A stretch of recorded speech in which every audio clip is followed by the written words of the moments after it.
Hello student, स्वागत है आप सभी का एक नए वीडियो में। और देखिए, India post GDS new recruitment 2023 को लेकर के ऑफिशियल नोटिफिकेशन रिलीज कर दिया गया है। सबसे पहले इसके क्वालिफिकेशन के बारे में ही बात कर लेते हैं कि कौन कौन से स्टूडेंट्स इसके लिए अप्लाई कर सकते हैं। इसलिए कि जो ज़्यादा सवाल आते हैं वो यही आते हैं कि इसमें क्वालिफिकेशन क्या होना चाहिए। इसके बावजूद जो सबसे इम्पॉर्टेंट चीज़ है, इसमें ना ही कोई आपका एग्जाम होगा और न ही कोई आपका इंटरव्यू होगा। इसमें आपका डायरेक्ट सिलेक्शन होने वाला है। ऑल ओवर इंडिया की ये वैकेंसी है। भारत के आप किसी भी राज्य से बिलोंग करते हैं तो आप इसके लिए अप्लाई कर सकते हैं। सेंट्रल गवर्नमेंट की ये वैकेंसी है, यानी कि एक तरीके से पूरी आपकी सरकारी नौकरी रहने वाली है।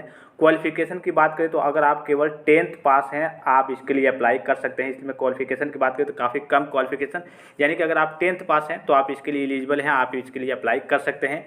एक और जो ज़्यादा बच्चों के मन में सवाल उत्पन्न होते हैं, यानी क्रिएट होते हैं कि 10th में कितने परसेंटेज हैं तो हम इसके लिए अप्लाई करें तो बेटर रहेगा, हमारी नौकरी मिल जाएगी। और इसमें आपका कोई एग्जाम नहीं होता है, कोई इंटरव्यू नहीं होता है, डायरेक्टली आपका मेरिट के बेस पे सिलेक्शन होता है। तो सारी चीज़ों के बारे में डिटेल में चर्चा करेंगे। और आपने देखा होगा, अगर हो सकता है आपको कुछ चीज़ें मालूम ना हो, इसकी वैकेंसी जनवरी में भी आई थी लगभग 40,000 के आसपास। फिर आपने देखा होगा मई में भी आई थी 10-12 हज़ार समथिंग के आसपास। और फिर से देखिए जुलाई में, यानी कि जुलाई के लास्ट में ये वैकेंसी फिर से दी गई है और 30,041 पदों पर ये भर्ती होने वाली है। यानी कि पोस्ट की संख्या 30,041 पद है। काफ़ी अच्छी खासी वैकेंसी आपके लिए रहने वाली है। और जो भी स्टूडेंट 10th पास हैं वो इसके लिए जरूर अप्लाई करेंगे। काफ़ी सुनहरा मौका है आपके पास। और इस बार जो वैकेंसी की संख्या है वो 30,041 है। तो सारी चीज़ों के बारे में डिटेल में चर्चा करेंगे। इसके बावजूद इसका ऑनलाइन प्रोसेस भी मैं आपको वीडियो प्रोवाइड करा दूंगा, कैसे आपको ऑनलाइन करना है, क्या क्या चीज़ें ध्यान में रखनी है। काफ़ी सिंपल सा प्रोसेस होता है, लेकिन कुछ चीज़ें बच्चे मिस्टेक कर देते हैं जिसकी वजह से उनका सिलेक्शन नहीं हो पाता है, या फिर डॉक्यूमेंट वेरिफिकेशन होता है उसमें वो रिजेक्ट कर दिए जाते हैं। तो सारी चीज़ों के बारे में पहले इंपॉर्टेंट डेट्स के बारे में बात कर लेते हैं। यहाँ पर देखिए, आपको नोटिफिकेशन की बात करूँ तो 31/7/2023 यानी कि 31 आपका जुलाई में 2023 के डेट में ये नोटिफिकेशन रिलीज हुआ है। और यहाँ पे आपको दिख रहा होगा, अभी मैंने आपको शुरू में भी बताया कि जनवरी में भी इसके लिए वैकेंसी जारी की गई थी। फिर अप्रैल मई यानी कि मई जून में भी इसकी वैकेंसी जारी की गई थी। और फिर से जुलाई में भी इसका, और इसमें आपका कोई एग्जाम नहीं होता है। तो सबसे अच्छी चीज़ ये है कि बच्चे इसको फिलअप करके उसके बाद से छोड़ देंगे। अगर उनका मेरिट लिस्ट में नाम आया, शॉर्ट लिस्ट हुए, तो डायरेक्ट उनकी ज्वाइनिंग हो जाएगी। तो सबसे पहले रजिस्ट्रेशन के बारे में बात करेंगे। और यहाँ पे आपको दिख रहा होगा जीडीएस मतलब कि ग्रामीण डाक सेवक की ये वैकेंसी रहने वाली है। और कई बार वैकेंसी आ चुकी है, मतलब आप सोच सकते हैं कितनी ज़्यादा सीटें खाली हैं कि वैकेंसी बार बार जारी की जा रही है। और पहली बार में बच्चे, मान लीजिए कि टॉप लेवल के बच्चों ने भर दिया, फिर दूसरी बार में बच्चों ने भरा, फिर तीसरी बार अब सीट खाली रहेगी तो बच्चे, हो सकता है कुछ बच्चे अप्लाई ना करें, सोचे कि मेरा नहीं हो पाएगा, लेकिन जो बच्चे भर देंगे उनका सिलेक्शन हो जाएगा आसानी से। ठीक है, तो यहाँ पर सबसे पहले रजिस्ट्रेशन डेट की बात करें तो 3/8/2023 यानी कि कल से इसका रजिस्ट्रेशन फॉर्म फिलअप होना स्टार्ट हो गया है। और लास्ट डेट है 23/8/2023 यानी कि 23 अगस्त 2023 इसकी लास्ट डेट है। तो सारी चीज़ें मैं आपको बताते रहूँगा। और edit and correction window for applicants यानी कि करेक्शन करने की जो डेट है 24/8/2023 से लेकर के 26/8/2023 तक करेक्शन करने की डेट है। यानी कि अगर आपका कुछ डाटा गड़बड़ हो जाता है, गलत हो जाता है, तो आप उसको सही कर सकते हैं। क्योंकि आप ऐसे फॉर्म भरेंगे कुछ दिक्कत ना हो, इसलिए कि बाद में करेक्शन वगैरह ना करना पड़े, कुछ दिक्कतें आ जाती है। ठीक है, उसके बाद से इसकी सैलरी की बात करें, पे स्केल की बात करें, देखिए एक इसमें 2-3 प्रकार के पोस्ट है। बीपीएम यानी कि ब्रांच पोस्ट मास्टर की पोस्ट है, तो 12,000 से लेकर के 29,380 रुपये तक आपको पर मंथ सैलरी देखने को मिल जाएगी। उसके बाद एबीपी जो एबीपीएम है यानी कि असिस्टेंट ब्रांच पोस्ट मास्टर की जो वैकेंसी है, इसमें आपको जो सैलरी की बात करें तो 10,000 से लेकर के 24,470 रुपये तक देखने को मिल जाएगी सैलरी। और इसमें आपका डाक सेवक का भी है, उसमें भी यही सैलरी है। ठीक है, 10,000 से लेकर के 24,470 रुपये तक सैलरी देखने को पर मंथ आपको सैलरी देखने को मिल जाएगी। उसके बाद कुछ चीज़ों के बारे में बात करें, यहाँ पे आपको दिया हुआ है ब्रांच पोस्ट मास्टर के लिए। तो इसमें आपकी जो हाई स्कूल में क्वालिफिकेशन होनी चाहिए, यानी कि अगर आप हाई स्कूल पास हैं और आपका इंग्लिश और मैथ सब्जेक्ट रहना चाहिए, वही सारी चीज़ें दी हुई है। इसमें कुछ ज़्यादा चीज़ें नहीं है। और भी सारी चीज़ें अभी मैं आपको क्वालिफिकेशन दिखा देता हूँ। ये पोस्ट के बारे में बात की गई है, कौन कौन से पोस्ट है, क्या कार्य होते हैं। नॉर्मल सा आपको ऑफिशियल वर्क होता है, आपको पोस्ट ऑफिस में ऑफिशियल सा एक तरीके से कह सकते हैं वर्क होता है। कुछ चीज़ें मतलब कि बहुत हार्ड कार्य नहीं होता है, बहुत हार्ड वर्क नहीं होता है, नॉर्मल सा वर्क होता है। और एज लिमिट के बारे में बात करें तो यहाँ देखिए एलिजिबिलिटी क्राइटेरिया, एज लिमिट 18 से लेकर के 40 साल के बीच आपकी एज होनी चाहिए। उसके बावजूद आपको एज रिलैक्सेशन भी देखने को मिल जाएगा आपको अपनी कैटेगरी के अनुसार। जैसे कि यहाँ पे आपको दिख रहा होगा SC/ST की बात करें तो 5 साल एज रिलैक्सेशन, और OBC की बात करें तो 3 साल तक का। EWS के लिए नो रिलैक्सेशन, यानी EWS के लिए कोई रिलैक्सेशन नहीं है।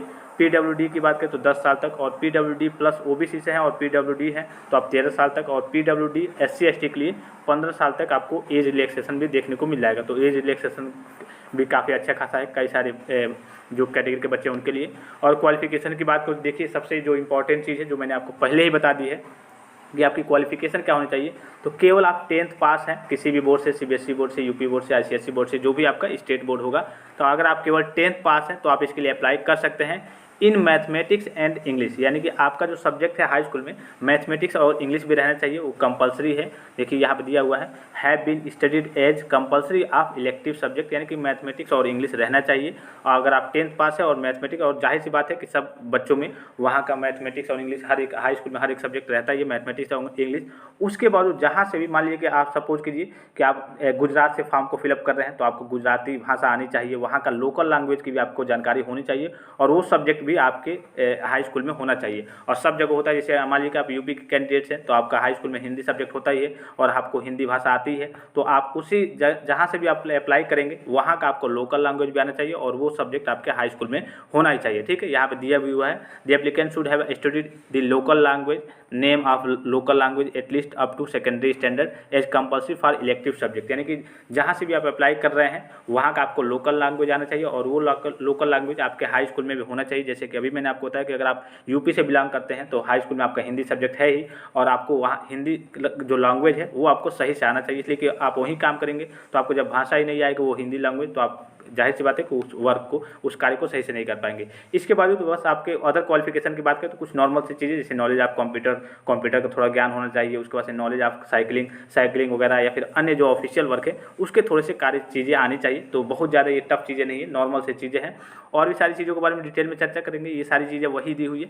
सिलेक्शन का क्राइटेरिया जो होता है, जो सबसे ज़्यादा बच्चे पूछते रहते हैं सिलेक्शन का प्रोसेस, तो अभी मैंने बताया इसमें आपका कोई एग्जाम नहीं होगा, क्योंकि बच्चे मांग करते रहते हैं कि एग्जाम इसका कराया जाए, इसलिए कि जो बच्चे जिनका किसी कारणवश परसेंटेज ज़्यादा चला आता है, बाई चांस किसी कारणवश परसेंटेज ज़्यादा चला है, उनका सिलेक्शन हो जाता है। और जिन बच्चों को परसेंटेज किसी कारणवश हाई स्कूल में कम आता है, भले ही वो अच्छे हों पढ़ने में लेकिन उनका सिलेक्शन नहीं हो पाता है, तो बच्चे मांग करते हैं कि एग्जाम वगैरह हो, लेकिन इसमें आपका कोई एग्जाम नहीं होता है और कोई इंटरव्यू नहीं होता है। इसमें आपका डायरेक्टली सिलेक्शन होता है आपके 10th के मार्क्स के अकॉर्डिंग, यानी कि आपके 10th में जितने ज़्यादा मार्क्स हैं आपके इसमें सिलेक्शन होने के चांसेस उतने ज़्यादा रहेंगे, वो आपकी मेरिट बनती है और उसी हिसाब से आपका सिलेक्शन होता है। उसके बाद से डॉक्यूमेंट वेरिफिकेशन होता है, उसके बाद से आपका सिलेक्शन हो जाता है। तो नॉर्मल सा है, सिलेक्शन प्रोसेस में कुछ नहीं है, बस आपको फॉर्म फिलअप करके छोड़ देना है। आपका डायरेक्टली अगर शॉर्ट लिस्ट में आपकी मेरिट बनती है, शॉर्ट लिस्ट में नाम आया तो आपका डायरेक्टली सिलेक्शन हो जाएगा। और देखिए इसके पेमेंट ऑफ फी, यानी कि फ़ी की बात करें अप्लाई करने के लिए 100 रुपये आपकी फ़ी लगेगी, वो भी उसमें भी आपके फीमेल, SC ST और PWD के जो कैंडिडेट्स हैं उनके लिए कोई भी पैसा लगने वाला नहीं है। तो इसका जो प्रोसेस है अप्लाई करने का वो भी मैं आपको बता दूंगा। सभी स्टूडेंट्स इसके लिए अप्लाई जरूर करेंगे। और 10th की परसेंटेज की बात करें तो अगर आपका 65+ परसेंटेज है हाई स्कूल में तो आप इसके लिए अप्लाई कर सकते हैं। आई होप कि आपका सिलेक्शन हो जाएगा, क्योंकि इसमें कभी कभी मेरिट ज़्यादा जाती है, 80, 85, 90, 95 भी जाती है, लेकिन अगर आपका 65+ परसेंटेज है हाई स्कूल में तो आप इसके लिए अप्लाई जरूर करेंगे। और भी कोई डाउट्स हो तो आप कमेंट करके पूछ सकते हैं। फिलहाल इस वीडियो में इतना ही, इजाज़त दीजिए, धन्यवाद, थैंक्स फॉर वॉचिंग, मिलते हैं नेक्स्ट वीडियो में।